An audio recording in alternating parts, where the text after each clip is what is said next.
Hello, everyone, and welcome to episode 117 of This Week at Shrouded. I'm your host tonight, AGreeNer, and tonight we have Mr. Wrecked. Welcome to the show. Woo! That was. I like the energy there. The energy was great. I appreciate that. No one else here today. They're too busy playing The Edge of Fate, and you guessed it. What are we going to be talking about today? Well, The Edge of Fate has been released for 2 full days now. Ish. Yeah, 48, like 56 hours or something like that. So we're gonna be breaking down some of the changes. Well, not really. We're just gonna tell you our opinions on our time with Edge of Fate, and maybe talk about the twit a little bit. There's a couple things in there that might be interesting. Wait, you mean we're not going to read the entirety of the patch notes from Tuesday? No. If you want to know what's coming in the Edge of Fate. Listen, if you want to know what's coming in the Edge of Fate and what's changed in the Edge of Fate, go back and watch probably the last 10 podcasts because we go over it, pretty much everything. We're not going to read all the patch notes. No, absolutely not. That's crazy. You think there's anything in there that we haven't already talked about? No. No? Okay.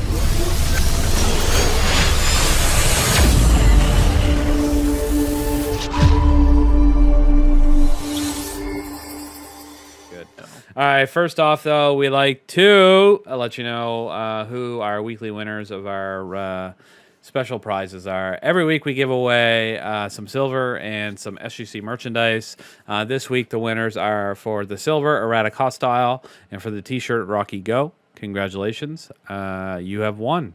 Woo! Those 2 people should know how to claim their prize. It's really simple. DM me, AGreeNer, in Discord. And I will. I'll get you set up. Or if you're in chat right now, just say I'm here, and maybe the models can do the thing right now. I guess that's fine too. Yeah. But Greener will ignore you, even though I don't ignore them forever. Okay, I'm a busy guy. Give me a break. Running a gaming community and living your life is a lot. It's a lot. Runs down a lot, and I try to stream from time to time. That's sometimes a terrible idea because listen, you put yourself through a lot. I saw your wife shoot you right in the mouth with a Nerf gun. Holy shit, that hurt! I forgot to clip that and put it as a short. I'm gonna have to find that. I made that VOD hidden though after I got in trouble with Bungie, so probably should have done that immediately. Yeah. Listen, all right, it doesn't matter. All right. So congratulations to the winners. If you're watching the podcast for the first time live on Twitch, or if you're having to catch this on YouTube or podcast services around the world, the internet, the globe. I like that. There we go. That's okay. All right. Podcast services around the globe. You can win too. So it's pretty straightforward. The easiest way to find out is just join our Discord. We're a big Destiny community anyway. So if you're listening to this, you probably play Destiny, or you like our sexy voices, which is incredibly doubtful. So just join our Discord, shroudedgaming.com/Discord. I'll get you right in. We have a loyalty point system that allows you to buy tickets for the giveaways. So check it out. And we'd love to have you play some Destiny with you, and maybe you can win some cool shit. Maybe join a clan. I don't know. You don't have to, but maybe. That's it. Let's talk about the Edge of Fate. No, sorry. The Edge of Fate. All right. So you've played the campaign 3 times. I saw that somewhere. I cleared the campaign on all 3 characters, yeah. I have not even played the whole campaign yet. So, but thus far, I'm enjoying my time with said campaign. There's one thing I do have to say, though. Play your own way is dog shit. They definitely... you can just... I mean, it's exactly how they explained it, I guess. You're going to do Vex, you're going to go do Fallen. Yeah, it's the way they explained it, I guess, in theory. You can go do A or you can go do B, but eventually, so you can do them in different order. the main story is split up into 2 stories that you go through, and you can choose which order you do it in, I guess. But it didn't feel like a non-linear campaign. It just felt like I was doing 2 stories in whatever order I wanted to. I guess that's exactly the definition. But I hope you understand what I'm trying to say. It didn't feel like a choose your own adventure. Non-spoiler, spoiler. When you get into doing the side missions, you didn't do them while you were doing the quest lines in the various areas. Shit's gonna feel like it's all completely out of order. Because those side quests all happen they all happen on the same timeline as the quest is going through. Okay, so I should do them in that order. I mean, you could do them in that order, but you're supposed to do. I think you're supposed to do them as they pop up. That's what I meant. That's what they're intending you to do. Yeah. Yeah. So do them as they pop up. I heard that's annoying for because there's a quicker way to travel through Kepler after the campaign's over. Yeah. You can MatterSpark it however you want, and there's teleporters and all kinds of stuff. Yeah. So I just heard it's easier to do the side quests afterwards because the traveling is easier, but the story makes more sense if you do them in order. Correct. Okay. All right. I'll probably do them in order. I don't really mind. So yeah, let's talk about some of the general stuff in Edge of Fate that's new. That people are enjoying or hating. I said I was enjoying my time. How did you enjoy your time with the campaign? I guess first.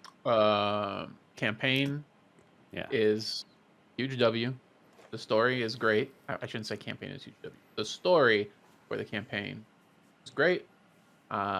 Lodi, for once, they have a for the first time in a long time, hasn't been since before Witch Queen, that there's been a destination like NPC that I've actually liked. I've hated them all. The last one I think that I really liked was probably The Stranger from Beyond Light. So that's nice. Really like Lodi. Really like the story. Really like how the story sets up. You haven't finished it, obviously, but I really like how the story sets up the next saga. It's very clear what the next saga is going to be, and I figured. because there's so many of the 9, that means there's lots of opportunities. We could go, every 6 months just dealing with one of them, right? So there's plenty of content that they can stretch out.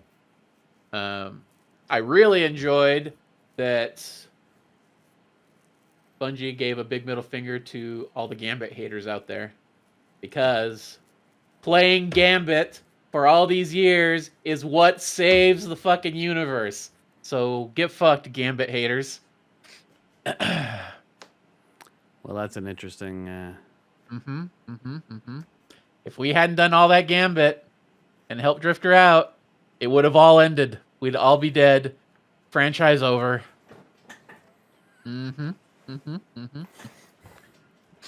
So I thought that was pretty cool. I like that quite a bit. Unless you've been spoiled by the cutscene, you don't know what that means exactly. But when you get there, you're gonna know. You're gonna be like, that's what Wrecked was talking about. So pretty good. Now that said, MatterSpark is probably the most god-awful implementation of a new mechanic Bungie has ever put in the game. And I mean ever. Going all the way back to Destiny 1 Alpha. All right? It's so bad. It's disorienting.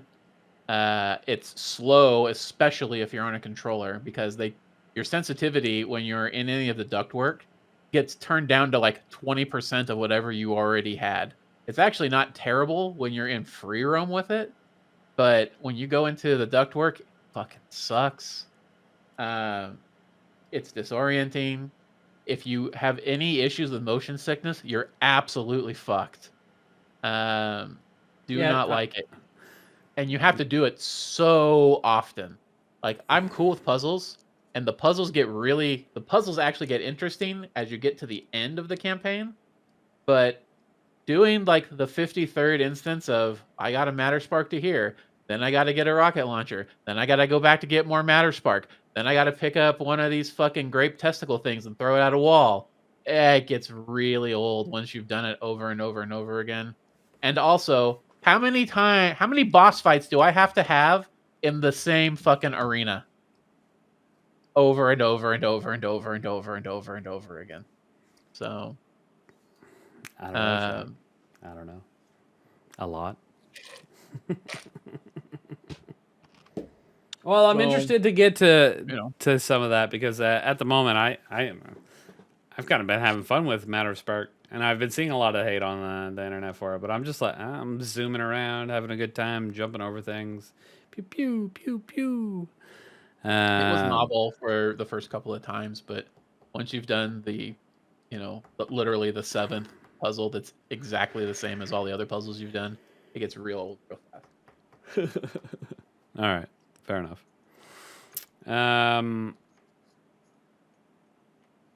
Okay. Cool story. All right, so now we talked about Lodi, good NPC character. We talked about the narrative. You enjoyed it. Sets up the next saga very well, which was, I think, what they one of the most important things they needed to land with Edge of Fate was setting up the new, the next few years or whatever, something interesting enough for people to be interested after the final shape. So that's good. I'm happy for that. I am seeing that a lot. That seems to be a general consensus. As long as you're not on the Bungie forums. The Bungie forums is just full of absolute dogshit negativity. Oh yeah, Bungie forum is full of Destiny orbiters, many of which don't even play the game anymore. It's crazy. The posts on there just it's wild. Anyway, it's wild. But most social media, you're seeing a lot of praise for the narrative, a lot of praise for the campaign. People were pretty pleasantly surprised by the length of the campaign, as they were expecting a Rise of Iron level length, and it's easily, from what I understand, about double the length of that campaign. You'd have to. I don't remember how long Rise of Iron. Well, according to certain content creators, I never played Rise of Iron, so I can't judge. It was a 3 or 4 hour campaign. I mean, if you're zooming, you can get through with the Edge of Fate's campaign in about 4 hours, 4.5 hours. Okay, but the first time you did it, when you weren't zooming. Yeah. How long did it take you? A good chunk of that time is taken up by unskippable chatter between NPCs, right? Yeah. All right. Well, either way. So all I can say up until this point, mainly because I was expecting, Warmind and Curse of Osiris level expansions, that I'm pleasantly surprised so far with what I have. Yep. I find, we can talk about Kepler. I find Kepler far more interesting, obviously, than, I guess, Mercury. Or what did we get? Did we get another open area for Warmind? Or was it just Mars again? Mars. Okay, so we didn't even get an open area for Warmind. Okay. We got a couple of arenas, right? Some of the heists. That's it. Got it. Anyway, Mercury sucked, so let's be honest. There's nothing to do there other than the Infinite Forest is probably the best part of Mercury. Yeah, sure. Anyway, so Kepler can be a little hard to navigate, but I'm sure I'll get used to it. I'm pretty sure. I mean, it's fine. I read chat. You get to got distracted. So stop reading chat. Easy peasy. Yeah, so it's interesting. But it was one of the first things that I noticed when I got into the game was, I like this aesthetic, a lot. I'm not sure why. I don't really have any particular reasons. I felt good to be where I was. And I opened the map and I was like, okay, this looks really good. It looks really interesting. Uh, I don't know. I'm just enjoying Kepler, which is a surprise because, patrol zones, I don't normally don't really care too much about, but I thought it was cool. I think it looks good. I think it feels good. It's an interesting. I was surprised. I don't know. Was I?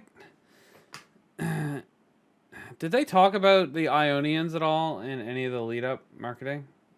I mean, we just knew there was going to be a new faction, basically, but that's it. They didn't give us a lot of preview on the Ionians themselves. Yeah, I went back and I saw there's this big in the little main camp zone at least at the beginning. There's this big round thing, and there's this other big round thing, and I was like, Yep. oh, is this the space from the art that we got like at the beginning, like when they were talking about Apollo? Yeah.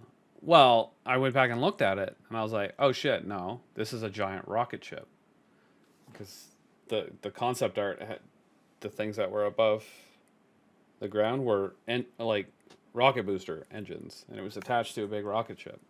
Is that anywhere in the game? Yes. Okay. All right. That's good. That's fine. I was like, where's this giant rocket ship? Like, where is it? Where is this? Because it was like this big circly zone. I thought that was going to be like the main space. Anyway, all right, cool. Is that what Lodi came in? I mean, that zone isn't there, but they do talk about exactly what you're referring to. Okay. So you'll find out eventually. Okay. Cool. I was curious. All right, because that's the only piece of like art that we got back early, and I was like, oh, where is this shit? I mean, some of the stuff from the art piece, from that art piece, some of those elements are there, but not specifically that scene. No. And I get it. It's concept art. It doesn't always make the translation exactly. Things change in development. Yeah. And Indeed. all that fun stuff. So. All right. You ready for me to complain now? Got some complaints. Yeah. Why don't we go ahead and talk about some things you don't like about Edge of Fate? All right. This expansion released with about 30 game-breaking bugs right out the gate. Consoles, people still right now on console, the game is crashing for some people over and over and over and over and over again. And it's not just older gen consoles; it's happening on current gen consoles as well. Some consoles are having issues where the sound keeps cutting out. I am one of those players. I played over half the campaign without any sound because it would just go away on its own and then come back on its own for no reason. It's actually kept me out of playing PvP because I need the audio feedback in order to play PvP so I can hear where people are at. There are numerous glitches that soft lock the campaign as you're going along, so you can't actually complete the campaign, which is interesting considering you can't even enter the raid on Saturday unless you finished the campaign. So, that's a problem for a lot of people that's still going on. People are randomly crashing in the tower, and they're getting guitar errors of all things. I don't know if you know what guitar errors are, but they typically pop up because there's too much shit laying on the ground. You got too much glimmer, ammo, engrams, whatever on the ground, and the game can't handle all those entities, and it throws you out. You can load into an empty tower that's just you, and you'll get guitar errored out for no reason. And that's all platforms. Yeah. Hold a thought, because I want to hear this, but I have to step away. All right, Greener's back. The intermission has concluded. All right. I was talking to chat literally that entire time, so it definitely is going to need to get cut out. That's all good. All right. Back to things I don't like. Yes. I don't like what has happened to PvP in particular. I don't. There is actually meaningful build choices in PvP, but I don't think there's enough opportunity to express build diversity in PvP right now because of the limited number of archetypes for armor. I think that will get better as we hit the 6-month mark and they release more armor archetypes, into the wild. But right now, it's really, really bad. TTKs are too high. People have been playing PvP for a long time. Because mobility and recovery have been impacted so hard. All of their muscle memory that they've built up over years and years and years and years and years, it's right out the window, which I don't think is good. I don't necessarily like the gear grind. Obviously, Destiny players are going to find the most efficient, cheesiest, lowest effort way to grind their gear, which is why Encore got so popular so quickly. But I wish the gear there was a more meaningful or more engaging grind to the gear. You know what? You know what I think after having played this and played around with the world tiers a little bit. I feel like whoever's at the helm of Edge of Fate and was responsible for it being whatever it is, they really want Destiny to be another. They really want Destiny to have the same kind of feeling and progression as something like PoE, or at the other spectrum of ARPG, like Diablo 4, Diablo 5, whatever, the newest Diablo, or like something that's in the middle, like The Last Epoch. All of those games have, the cyclical model. New season, start a new character. Start from the bottom and work your way back up. But they all have, or at least they try to have, in-depth mechanical progression, not just story progression, but mechanics that build on mechanics that build on mechanics as you go through the season. And they all give a more mechanically involved gear progression. Like, I'll use The Last Epoch as an example. Last Epoch has its end game are going through these sets of missions that it's like it's jumping through time. But when you look at you have a web of missions available to you, and there's as you're going through them, you're selecting which branching paths you want to go to get through these missions, and as you're doing it, you're effectively switching levers or pushing buttons that is impacting directly what your end gear is going to be. And so you're making progress to that end gear as you're going through that progression. You get to the end, you get the piece of gear you wanted, and you've done things to make sure that it has a higher chance to have the stats you wanted on that gear at the end, and then you do the whole thing over again. But on your way there, you're able to make choices or use mechanics to kind of force your way one way or the other, get some side rewards that are important for you getting that piece of gear at the end. And I just feel like they're missing it here. Like, I feel like the gear progression that they've put in and the world tiering is half-baked. It feels very half-baked at this point to me. And that's not just because things like exotics aren't fully implemented yet. It's just like world tiering and gear drops, they need some player agency in how you're getting at those drops a little bit more than what we have right now, or a lot more than what we have right now with the director. I'm not super excited about the implementation of the portal and how you do the grinding after doing the campaign personally. I don't think it's done. I think if this was a cheesecake, you pull it out and the fucker's still liquid right in the middle. Like, you need to put that thing back in and let it finish. You know what I mean? I don't want to eat my Destiny cheesecake with a straw, which is what I kind of feel like I'm doing right now.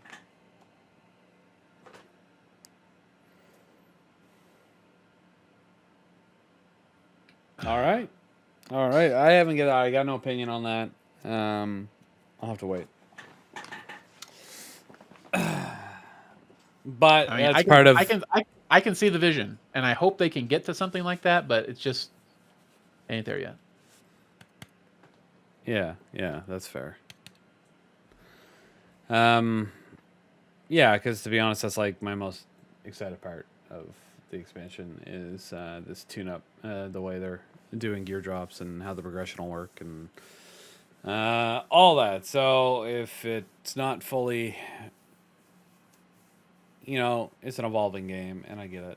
It's going to change. They're going to get better. You made use of the portal yet? Not really. I look at it, but I've just been doing the stuff in Kepler. So. Okay. The whole idea that people have been trying to sell that the portal feels like a mobile game, they're not terribly wrong. It does have that mobile game aesthetic. It has that kind of Netflix or Call of Duty aesthetic to how you select things, which is fine. It's whatever. I think their UI isn't great, but I also think their selection of activities isn't great either. I've played Fireteam Ops. I've played Pinnacle Ops. I've played Solo Ops.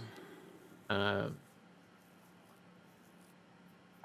don't see how this portal solves the problem they've stated they're trying to solve of getting new players onboarded into the game faster. Because you can just quick play all day long. Sure. Okay, I guess job done. You can hit quick play and just go, right, if you want. Sure. But like the actual going in there and crafting your experience to whatever you want it to be is fairly complicated, and it's not intuitive. It's not easy to figure out what it is that you're supposed to be doing, or even what rewards you're necessarily going to get. Like you can see these are the bonus rewards. These are the drop. You're gonna get a drop, and you're gonna get a bonus reward. But like the number of people I've talked to personally that didn't realize that bonus drops are only once, and then it's only once guaranteed, and then it's a chance after that. It's not guaranteed after that. Not well explained. Another thing that's not well explained is, did you know that Guardian rank matters now? It has an actual impact on your game. I heard that the higher your guardian rank, the better your rewards are in certain activities. Yeah. It's any activities that have yellow bars or has a midpoint reward. So if you're playing an activity like the coil, for instance, that has reward chests as you go through the activity, the value of the rewards, the quality of the rewards that come out of those chests is directly tied to two things. Your power, all right? And it's still unclear whether it's your account power or the power of the gear you entered the activity with, and your guardian rank. The higher your guardian rank, the better gear you're going to get. And so that is in effect anytime you kill a yellow bar inside an encounter or inside an activity, or anytime you open one of those chests.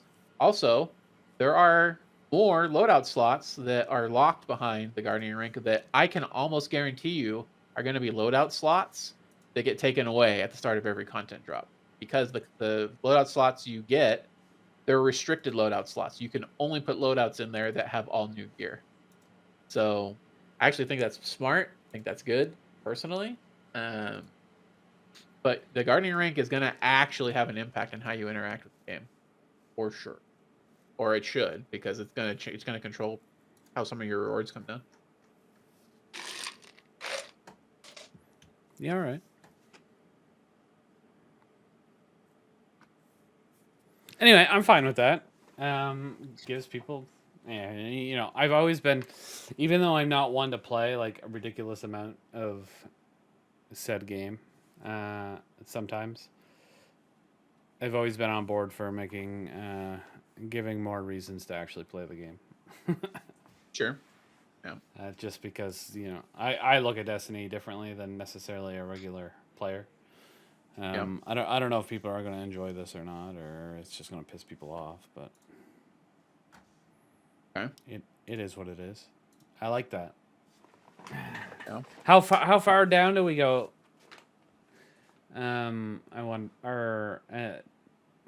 Like when Renegades hits. What do you mean? Or Guardian rank used to go down to a certain rank every season. I would assume that it's going to reset all the way down to 1. I That might would be a assume little you're gonna. excessive. I assume you're gonna start over entirely. That's wild. I love it. That's funny. Could you imagine? Okay, that might be a bit much. I guess I don't know. Like, what Guardian rank are you right now? I'm Guardian rank 4. 4? That's how high you Yep. got up? That's not very far, yeah. Well, I mean, you Interesting. can't really progress the Guardian rank too much until you start getting into doing the ops. So, Yeah.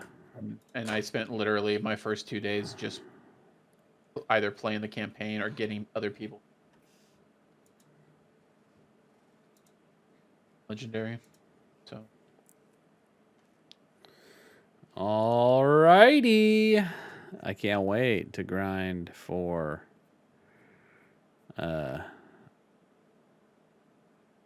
more Guardian ranks every 6 months. At least it's only every 6 months and not every 3 months. yeah, I think, right? It goes from expansion to expansion, not major update. I think it'll be expansion. So, Okay. yeah, you can't go past 5 because I think conquests are locked out or something. I noticed some people were complaining about conquests being locked out. Oh, They put a date out, I think, for that. I think I read that in the twid. Maybe yeah, not. We'll get to it. We'll get to it. I gotta put some medicine in my face, so hold on.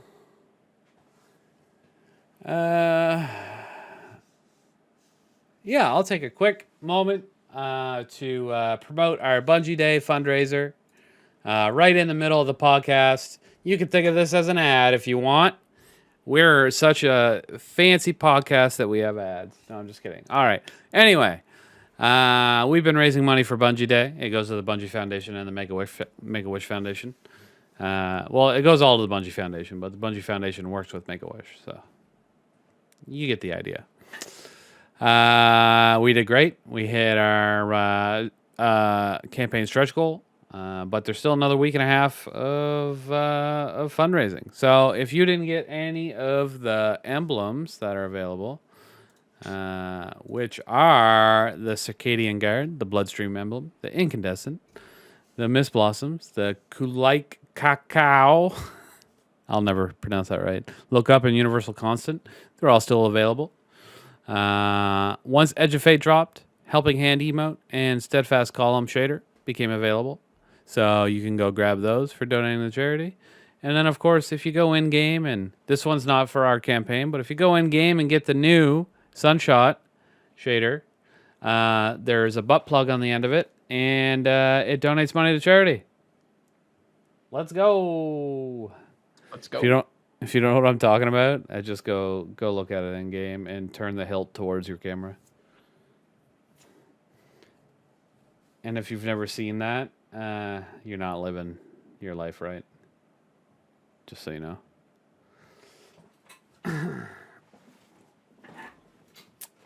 All right. Now, welcome back, Rect. I know you were listening, but welcome back.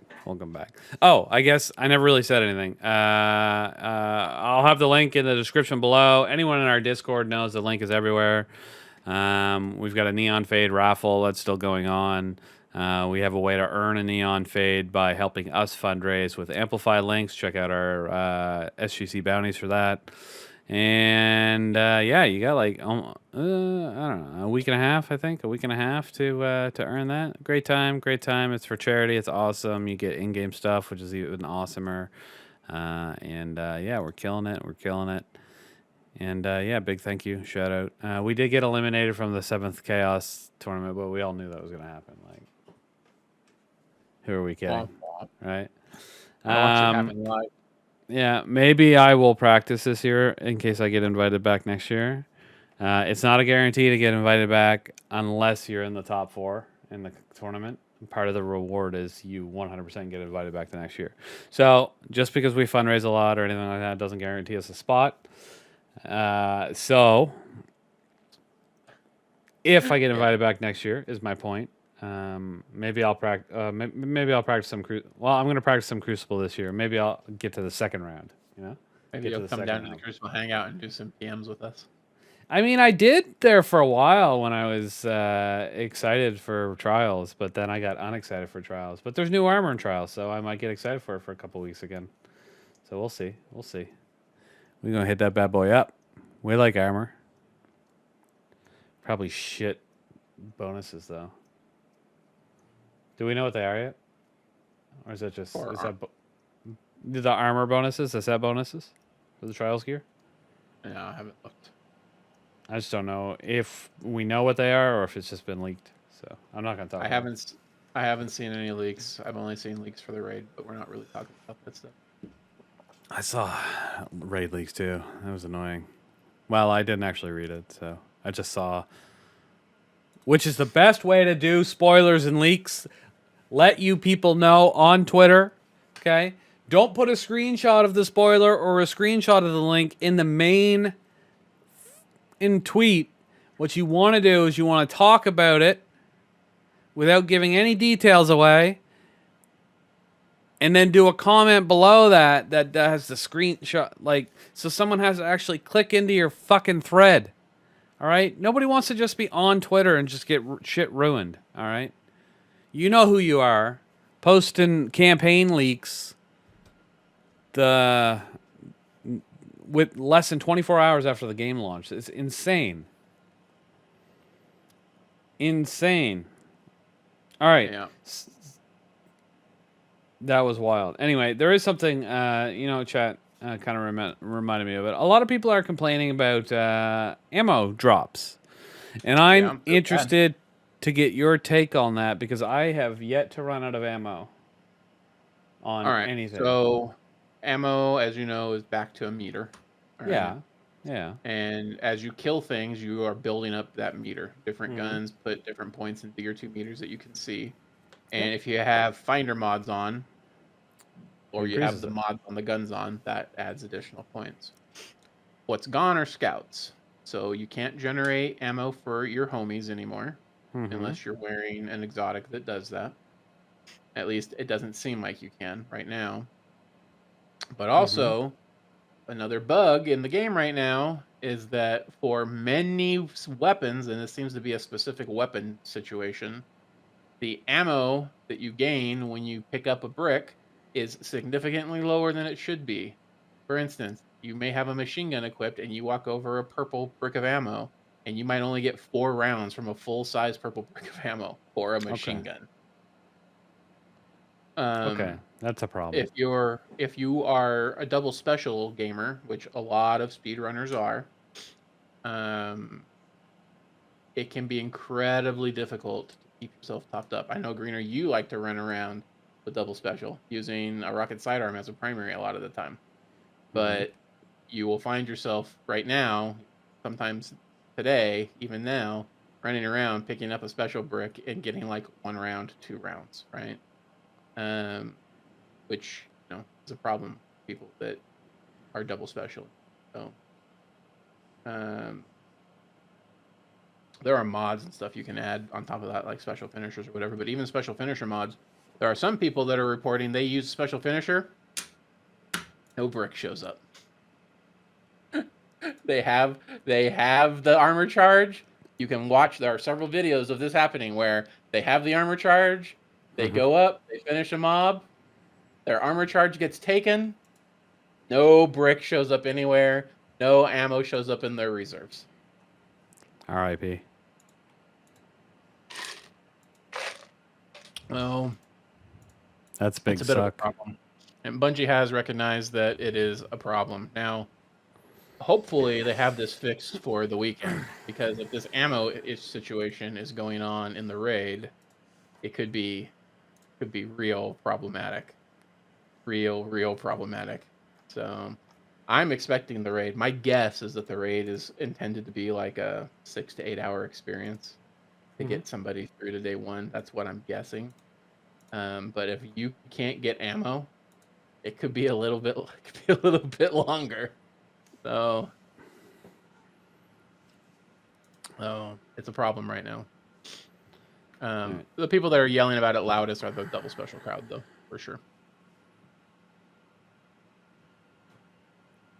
I'm not one of them, by the way. What were we talking about? We were talking about nuclear. The ammo generation. If people's using it, that's what we were talking about was ammo. Yeah. Yeah. All right. All right. Well, I mean, I guess I'll have to see what that's like. I haven't run into any issue yet, but also I've been using the third iteration, which doesn't need ammo. So maybe that's why I haven't run into it as an issue yet. So they just need to up the amount the bricks are dropping, basically. They need to correct the amount of bricks that are dropping, but even with that, the change to being able to drop ammo, have spawn ammo bricks for your teammates is a problem, especially for low man community. Like now, low man community is going to have to. They're not going to have any choice but to always have, a warlock with cenotaph or somebody, or maybe everybody with aeons for all of their ammo gen parts of the game, and they're gonna have to spend more time actually generating that ammo, most likely, because it's just not going to drop in the wild. Yeah. So. Oh well. Well, listen, I'm not part of the low man community, but I can still at least. I don't support the people that are being like fucking doomer shits on social media about it that are part of that community. Those people can go fuck themselves. Just to be clear. Just to be clear. You, sir, if you're one of them, or madam, or whatever you identify as, can go fuck yourself if you're one of those people. But the people that are out there, they're doing the low mans because they want the challenge, and they're otherwise like nice people and productive members of the gaming community. I do feel bad for them. I've never met one of them, so I guess you don't feel bad for any of them. You got a lot of them in Souls. They may be a little cringy at times, but they're for the most part decent human beings. I think Grim's a stand-up guy personally. The only and that's not just because he's promised to carry my ass through a contest clear at some point this weekend. I think Grim is great. The only cringy people in Souls is Love Train and Matt. They're cringy as fuck. They don't listen to this podcast, so. That has nothing to do with the low man community anyway. Exactly. Actually, I don't know if Love Train does it. I don't think so. Matt definitely doesn't.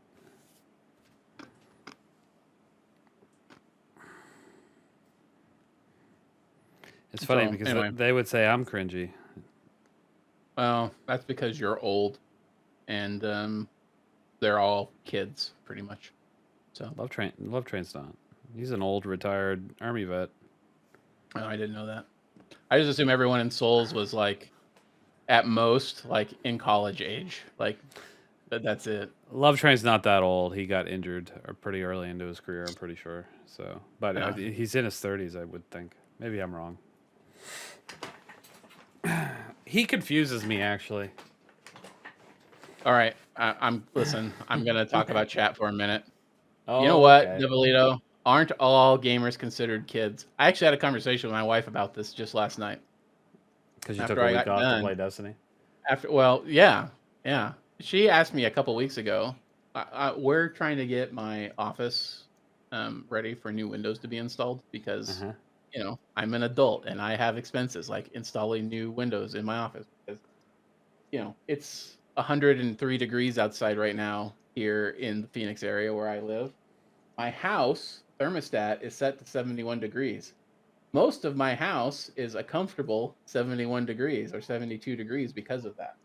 My office, however, is currently 78 degrees because I have these two giant ass windows that my setup sits in front of, and they're single paned windows because they're old. I need to install new double paned windows so my office isn't as hot as Satan's asshole. But in order to do that, they're going to have to do some demo on the walls, and I have wallpaper up. That means I also need to strip the wallpaper out and repaint. So my wife wanted to do that this week because she knows I was off. I was like, no can do. Why? Because I'm playing Destiny.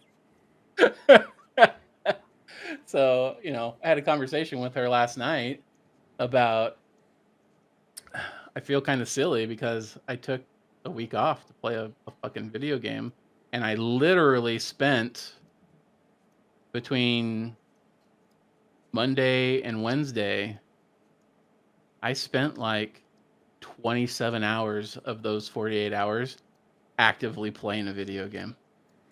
Wild. Right? So it's not, I don't think it's necessarily any different than if I had spent 27 hours watching football or 27 hours fishing or, 27 hours working on a jalopy in my front yard. But, um, it still does feel a little weird. And I admit that it is a little odd for a 46-year-old man to have spent that amount of time just playing a fucking video game on his vacation. Strikes me as weird at some level, but I'm also the guy that's sitting next to literally $1,000 in toy soldiers that I picked up over the past couple of weeks. So little plastic space marine dudes that need to get put together and painted. All right. Well, I did take the week off to play Edge of Fate, and I ended up dealing with IRL stuff all week, and I've only played for. I got a lot of fucking 40K here. There's a lot of dollars invested in all of these plastic soldiers.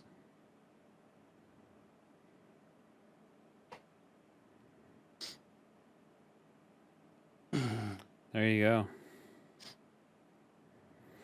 I'm just a big fat old kid. That's it. Fat old bald child. That's me. Yes, definitely. They're still sealed. I haven't gotten to building them yet because I've been busy playing fucking Destiny. That's a new thing my kid's saying all the time. Every time he walks by me, he goes, "You're bald." I mean, you are getting bald. Yeah. Your hair is definitely thinner, a lot thinner than it was when I first met you.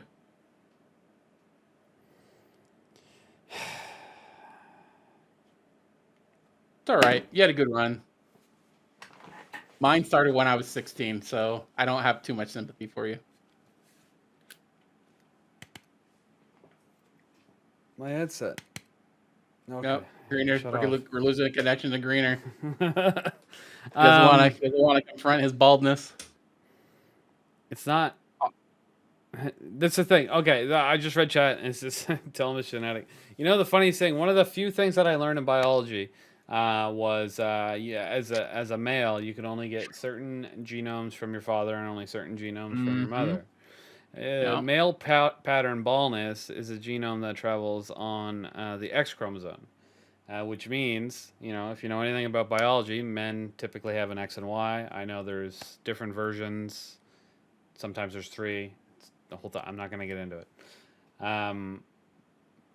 So I had to get it from my mother's side of the family. That's just where male pattern baldness comes from, according to science. I don't know. So the weirdest thing is my dad's entire family has male pattern baldness, and my mother's entire family is got full heads of hair right until they are put in the ground. So why does God hate me is the question I have for you. No, I think what it is that your hair follicles might have been programmed by your mom, but the pattern in which they're gonna fall out, that's your dad's doing. Like your mom set the conditions, your dad set the pattern. Maybe. Because I thought the same thing, and my mom's side of the family, there's a couple of bald people in her side of the family, but most of them are full heads of hair, right? But the pattern in which I lost my hair, exactly the same as my dad's. Okay, so maybe there's more to it. I thought about, at one point, after he died, I thought about, in his honor, maybe I'd grow the same comb over that he had. Because, listen, my dad, when he was young, he was a hippie, right? He was super hippie, super huge pot smoker. You'd never know it if you met him later in his life. But he had long hair for the vast majority of his life. After he got out of military school, he went totally hippie, right? His dad put him in military school. After he graduated, he flipped 180, right? And so, I have a picture of him where the family was having a vacation up in Sedona, and he got up after everybody out, and he came out to like the main living area, and he hadn't combed his hair. So his hair, he had bedhead, right? But the hair on one side of his head was like poof, like mad scientist out to one side. The hair on the other side, normal length. That's because he grew the hair only on one side of his head long enough to do the comb over swirly on top. So he had enough hair to be like, I've got the full fucking ponytail on one side of my head, down past my shoulders to the middle of my back, but just fucking like if you took a mullet and turned it sideways, that was his haircut, man. Anyway, I don't know how we got on this thing. Somebody said you're bald or talked about genetics in chat, but this is Devilito's fault. Yeah, everything's always Devilito's fault. Somebody ban Devilito. Wait, he's a mod. Can't be banned. If there's ever a trouble on the podcast or the stream, it can always be traced back to Devil. This is This Week in Shrouded Destiny and Male Pattern Baldness episode. Edge of Baldness. There you go. I was just checking that tweet on Twitter to see how fun things have gotten. And so get across my timeline is this person, I don't know who they are, but it's at Hazel So Slay. Says 6 hours ago, it says, guys, I really don't want to farm Encore. And I just replied, well, I've got some good news for you. Yeah. I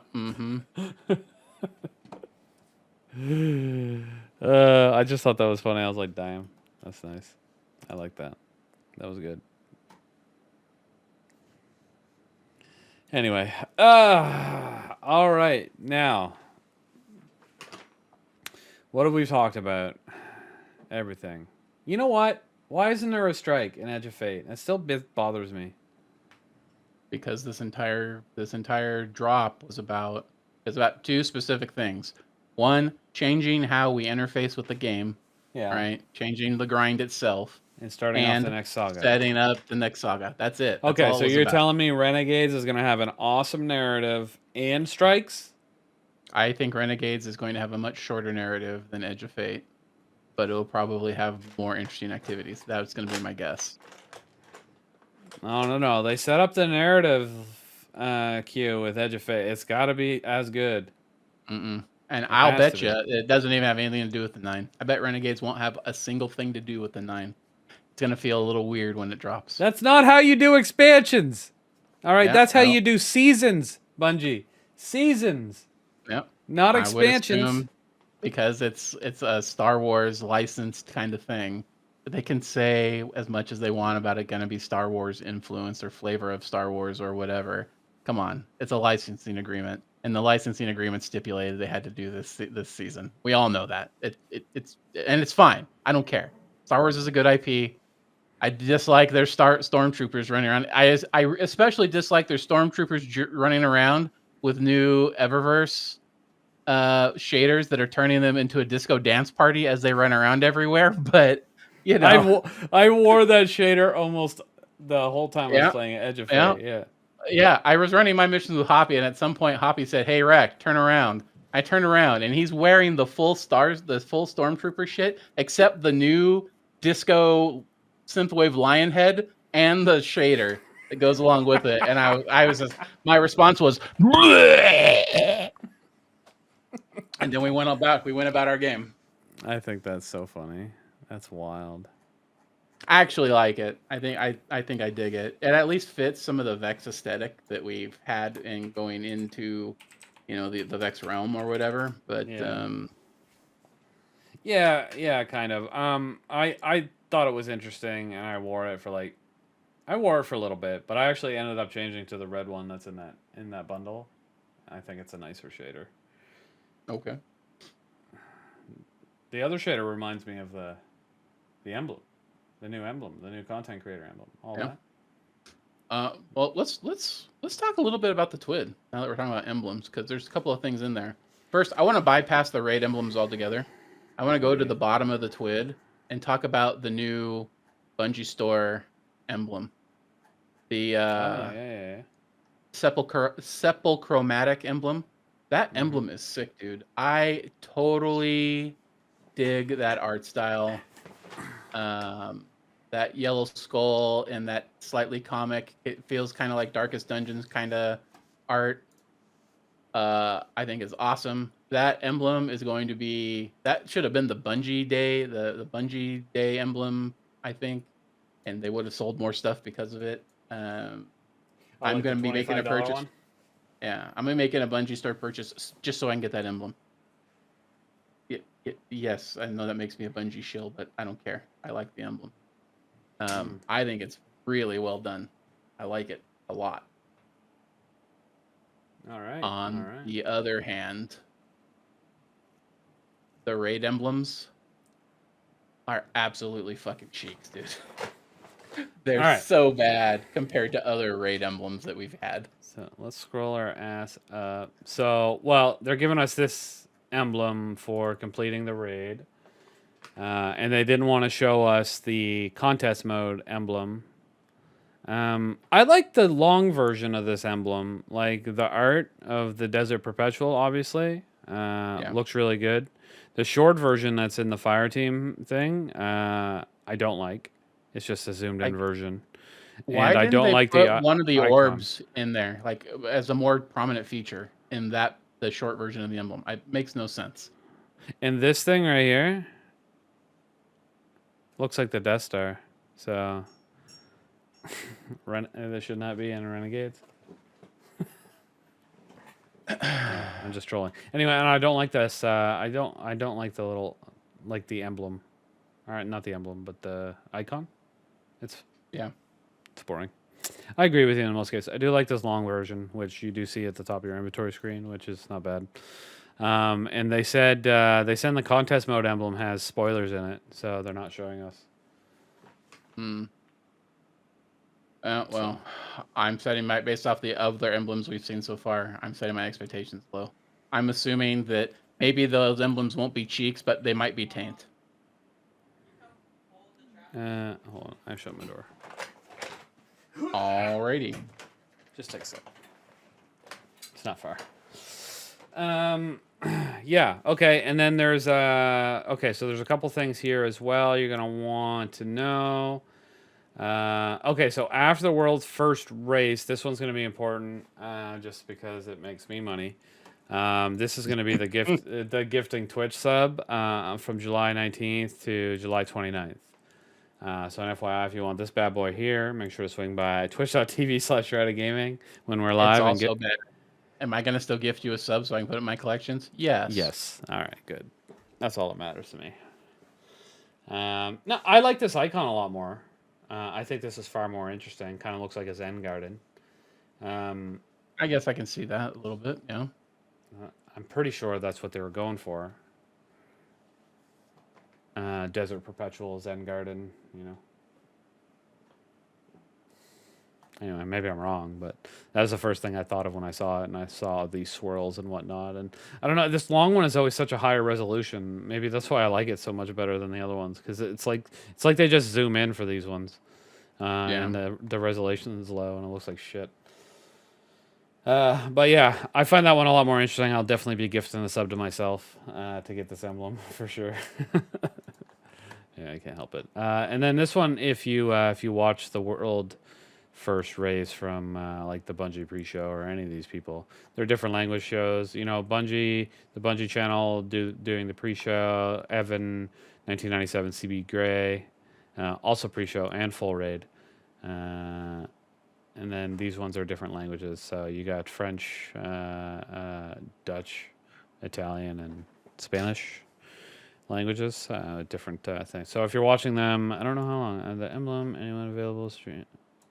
Speaking of raid Oh, coverage. wait, hold on. The Power Hues was initially only for partner streamers during the world first race, but now we have an emblem available to anyone streaming Destiny 2 on July 9th from 6 a.m. to... I'm so annoyed. I can't stream here. Now it's available to everybody streaming Destiny 2. That usually pulls in like 100 people. That's booty cheeks, chat. Booty cheeks! Alright, it doesn't matter. There's nothing I can do about it. So. You can watch anybody. You can watch anybody now. I didn't read that earlier. You can watch anybody and you can get this one. instead of having to focus on this. I think that's probably a response to people complaining about contest mode ending as soon as the first person completes it. They were worried about losing viewers. I thought they were little like little bitches. Like it's not all about viewers, streamers, dorks. All right, let's talk. Yep. Let's talk about raid race. Let's talk about raid race and streaming the raid race. And we talked about it a little bit last time, but what do you think the chances are that the folks, the official raid race coverage, there's going to be a moment where they're going to be going through the people that they're covering, and every single one of them is going to have a blurred or blacked out screen in the middle of the live coverage? I think that's exactly what's going to happen, and I think if you want to be featured in that, you're not allowed to do that. You have to stream, and you have to stream everything. You think Bungie might have had some communication with some of those streamers already? I don't think they did. I think they should have.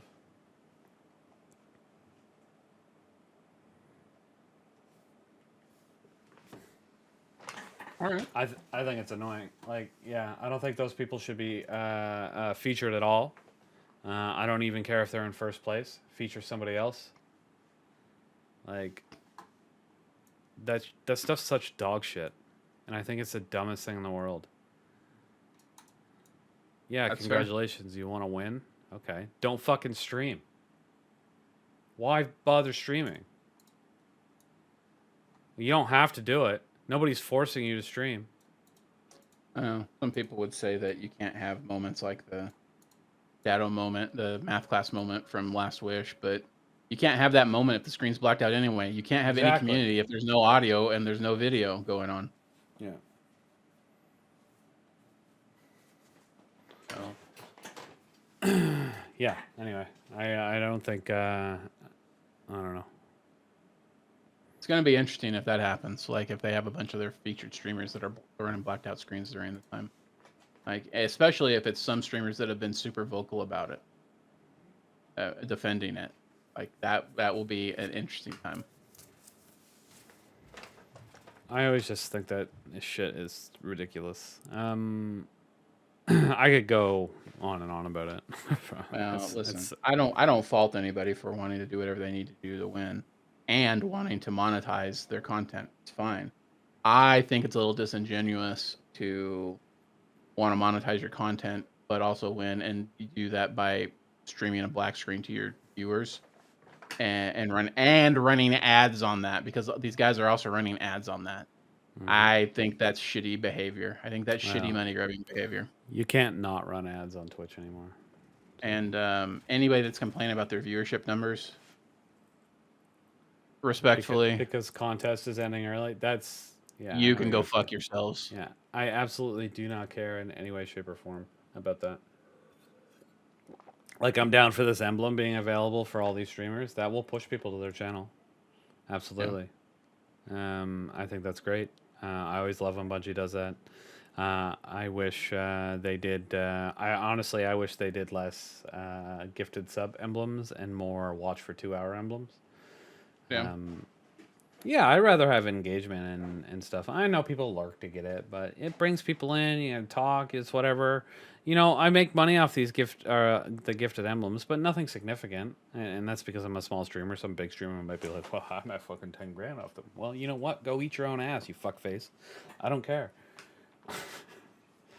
I rather interact with new people and just having people in here, even if they're lurking, if they happen to tune in and are actively watching every once in a while, you have a chance to convert them into a regular viewer. Exactly. I think that's more important than the money itself. That will turn into its own revenue source if you can convert people to watch you anyway. So it's worth it, rather than just the little blurb you get for having an emblem available. Now yeah, I get like. Chat. I used to be somebody who just played Destiny in the community, and then I started watching the stream. Then I subscribed, and now I've been subscribed for like 57 freaking months, and the last like 4 of those have been at tier 3. Let's go, baby. That reminds me, I need to bump that back down to tier 1. Listen, if everybody just leaves it at tier 3, we don't have to have another campaign in a year. Uh-huh. every Yeah. every month it just adds another month to it, and then it adds another month to it, and then it adds another month to it, and then it adds another month to it. Let me send Green another $29.99 and hope I win a fucking Edge of Fate to offset some of this fucking street cost. Yeah. Yeah, that would make sense. I've won enough for the community. I'm joking. All right, I'm joking. We needed that loot. You know how much that loot cost me? Jeez, I don't even know if it was worth it anymore. Anyway, and not everybody even claimed it yet, so I knew it was going to be expensive, but I thought the year of 70% revenue was worth it. I'm starting to. Somebody claim that loot and get the Shrouded neon on the hat and send it to me. Give them my address. Just DM me. I'll give it to you. The what? The extra life or whatever. Oh, the one that's on the hat. Oh, okay. Mm-hmm. That I can't buy because otherwise I'd already own it. You know. Wait, did you That not one. have tier 3 in April, May, and June? No, I was too late when I turned on my tier 3 in April. I thought I did it in the month of April, but it must have been like May 4th or May 2nd. It was right at the beginning of May. So I missed it. But that's all right. Blank did this. Blank did the same thing. It was. I went back and looked because he was talking about it in chat once. It said May 2nd. I thought about messaging him and be like, "You can do it," and then it cost me like $800 to send out all the merch, and I'm like, "Well, no, fuck this. Never mind." Yeah. It's all good. I was like, "What the shit?" Anyway, it was worth it. It was okay. I think we covered all the high points for today. Did we? Okay, hold on. Let me quickly just scroll through. I'm actually interested in this raid loot. I like it. The shirt and the. I don't care about bag the and the batch and the bags and all that, but I want that. I want that like jacket. Yeah. That jacket's not my style. I do like that bag though. I don't care. I want the jacket. The jacket's not my style at all, but I want it anyway. Chrome makes. I like this. Chrome is a high quality manufacturer of stuff like these bags, so that's a good quality product right there. Not some cheap ass bullshit that you might get from some other games when they do these kind of things. But oh, Devil, did you get your Gambit coin yet? Sorry, I'm not talking chat. What am I doing? Anyway, so high quality bag. Stop reading the chat. Okay. All right. It's okay. It's coming. I promise. Well, maybe I'll get the bag now too. Fuck. I don't need a bag. I never use bags. What am I talking about? I just want the jacket. Leave me alone. I'm gonna finish that and I'm gonna buy the jacket. That's it. Okay. All right. Great. I hated the final shape jacket. I was like, that thing looks like dog shit. I loved the Ron jacket. I still have it. I still wear it, but it's fallen apart because I wear it so much. There's like holes being grinded away in the wrist and the elbows. It's not that it was bad quality. It's that like legit. I wore it a lot. I wore it pretty like every day since I got it for a while. I like it. I loved it a lot. It's a bomber jacket. I look so cool in it. Just do all bomber jackets, Bungie. That's all I want. I don't care about anyone else's opinion or what their style is. I want more bomber jackets. Anyway, but no, I did like this one too. I'll grab it probably. And it looks thick. I don't know if it is, but it looks thick. Like it looks like there's an underlayer. So we'll see. Okay, what else? You guys know the world, the Desert Perpetual launches at 10 a.m. Pacific on Saturday, July 19th. You got 48 hours to finish it. Once the first person completes it, normal mode will activate, but you can still do the 48-hour contest mode. You get a special emblem that hasn't been revealed yet, apparently because it has spoilers in it. And then there's the other emblem for just completing in general. You have forever to do that, probably. Disabled list for the raid at this point. Outbreak Perfected, 3rd iteration, Choir of One, and Icebreaker. Set bonus perks on Collective Psych and Distribution Armor Mod, all disabled.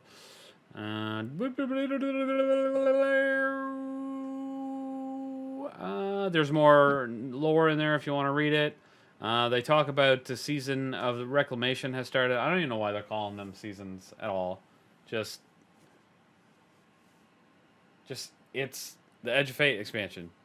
Like, why even confuse people with saying, here's the Edge of Fate expansion, season of reclamation has started, no storyline, just all the stuff you're gonna do from the Edge of Fate expansion, like, not extra stuff.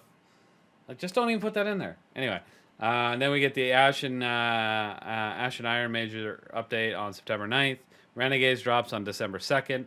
I think this that feels so fast. I don't know why. I think my brain is working in a different mode because it was always so used to expansion and season. But now we're getting expansion and expansion. Like the word expansion is like making my brain make it feel like it's so fast because we're used to usually you're doing the yearly one, right? Anyway, so you get Edge of Fate 2 months later. You get the Ash and Iron Major update, which is apparently supposed to come with a bunch of stuff, some activities, and the epic raid, which we don't really know what it is exactly yet. I'm pretty sure they said that's coming in Ash and Iron, right? Or did I make that up? Pretty sure. Don't take my word for it, I guess, maybe. And December 2nd, then it's like so Renegade launches, season of Lawless begins. No point. Anyway, Shadow and Order major drops on March 3rd. Now that's the biggest gap out of everything. Is that 3 months instead of 2? Because we're doing Edge of Fate, 2 months, update, 2 months, Renegades launch, and then 3 months for Shadow and Order major drop. I think they're trying to get onto their. I don't know why they're doing that, to be honest. Maybe I'm dumb. October, November. I lied. I've done this before. It's 3 months between September and December, not 2. So never mind. There's only a 2 month. The first one's only 2 months. October, November, December. Yeah, never mind. 3 months. Okay, so why is this first drop so fast? I don't know. They probably already have it built. I guess I would hope so, that they're working on or almost finished Renegades, to be honest. Yes, we've had this conversation before, and I realized I was wrong. My brain doesn't work, okay? Leave me alone. All right. So a couple other dates that we probably knew about already, but I'm just going to spit out to you so you get it. Obviously, July 15th, the portal and the shooting range open in the tower. July 22nd week, Onslaught Midtown, Onslaught Widow's Court arrive in the Fireteam Ops. They have your Starcross Exotic Mission arrives in Pinnacle Ops, but that's there now because they replaced Encore with it. Week of July 29th, Arms Week event launches with focus on hand cannons. Trials of Osiris is back. The Coil activity opens the Fireteam Ops featuring 3 different paths to play. Weeks of August 5th to 19th is Solstice. Matchmaking opens for Grandmaster Fireteam Ops. Expert and Master matchmaking opens on the 22nd and the 29th, respectively. Okay, so it goes 22nd July, 29th July, 5th of August. 5th of August, yeah. I think. Week of September 2nd, Heavy Metal returns. No one cares. September 9th. I better not have to guild it again. I'm going to punch myself in the wiener. And then September 9th, Ash and Iron Major update. So those are your dates. Moving up to September 9th. Can't wait. Super duper.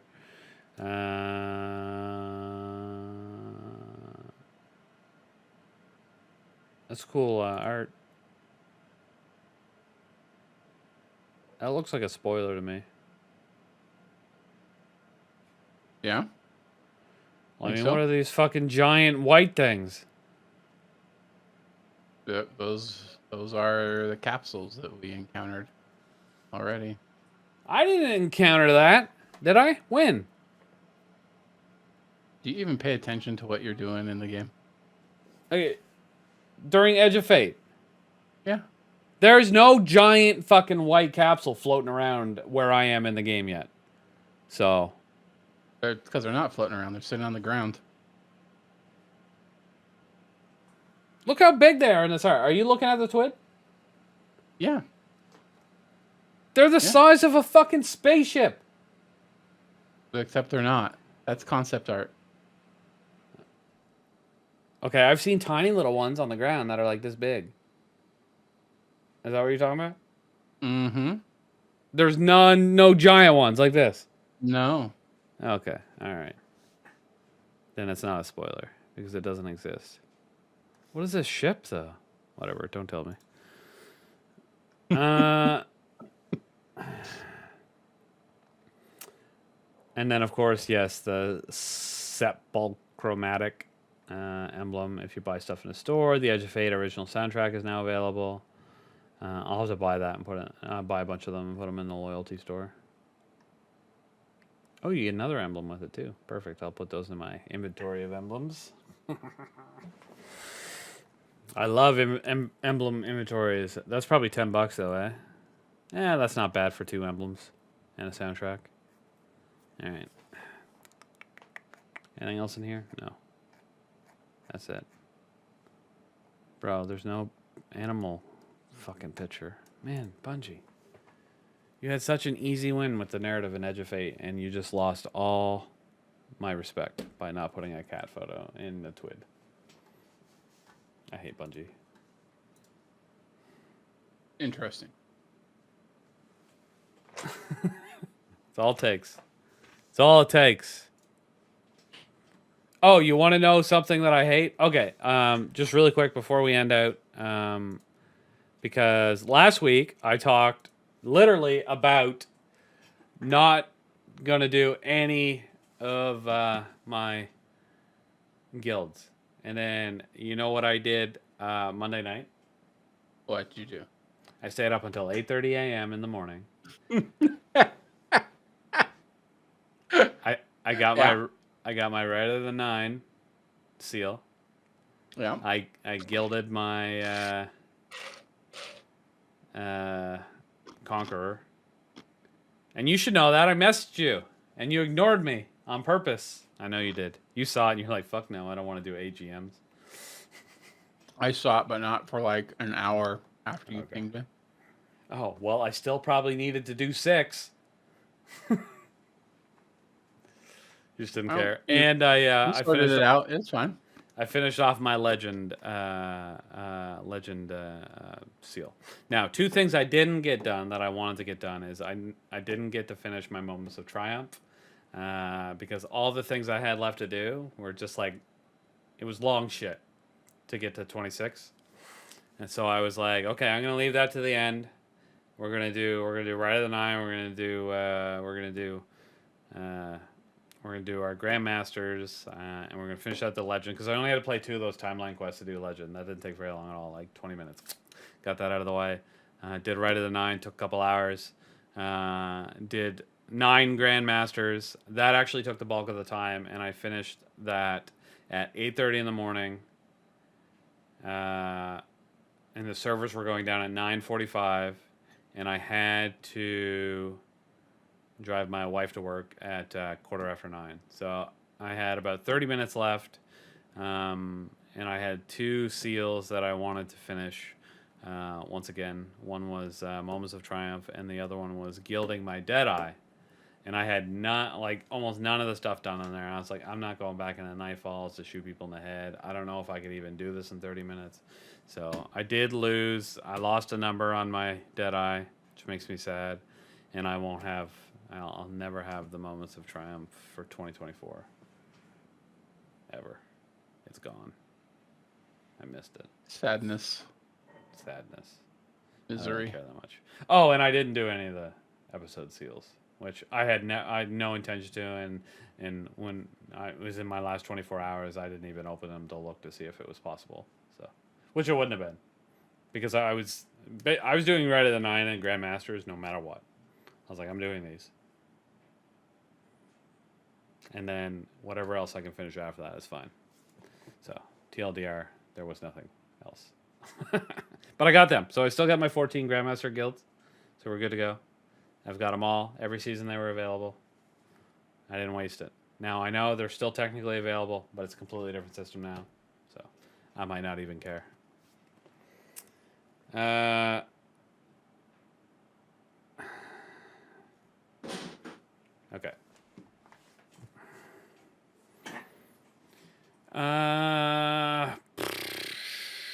Finish up. There was something else I want to... Hold on. I gotta use my text.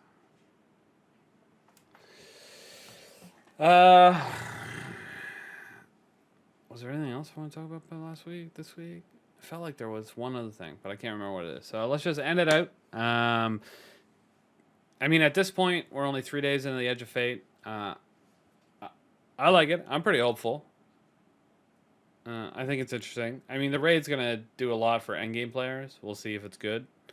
And then the major update, I'm really interested to see what Epic Raid looks like. If it's just like a little bit different than the normal one, I'm going to be pretty disappointed. I'm not going to lie. So I kind of want to see what that looks like. But yeah, what are your thoughts? Edge of Fate, good enough? I mean, I'm still gonna play it, even though I've got good things and bad things to say about it. Hopefully they make the content more fun to work through. But it's a promising start, I think. Yeah, I think there'll be constant updates, and they'll take information from us and that type of stuff, and they'll make the game hopefully better. Anyway, we'll see. All right, thank you so much for watching episode 117 of This Week at Shrouded. This is our special Edge of Fate edition. We got a new expansion just 3 days ago, and we've all been popped in playing, and it's been a great time. Thanks for hearing our first impressions, and I was your host, AGreeNer, and this is Mr. Wrecked. Bye, chat. And we will see you guys next week on This Week at Shrouded. Goodbye. Bye.